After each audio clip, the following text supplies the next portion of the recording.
Hi guys! Okay, ito po ipakikita ko sa inyo is another blessing, no?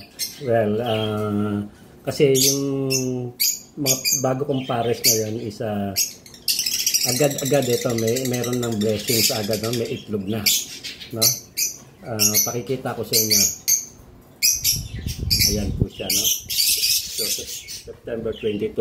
Then, kakapakin ko muna siya para hindi siya ma-stress. Ayan. Ayan, makikita nyo yung dalawa nasa pugad, no? Mag-asawa, ha?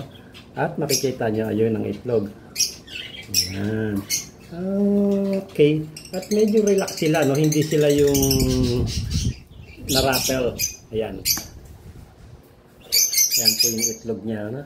Meron na po siya. Kasi lumabas po yung mag-partner, no?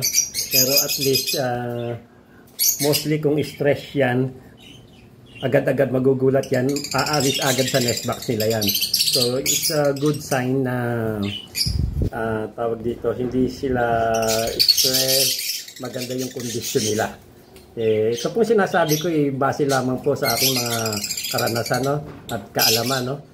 Iba-iba rin naman kami ng pananaw about sa mga ibon, yung mga kaibon ko, no? Yung mga kapwa ko breeder. Okay po, that's all. Please like and share my FB reel and my YouTube. Please subscribe. I love you guys. Bye.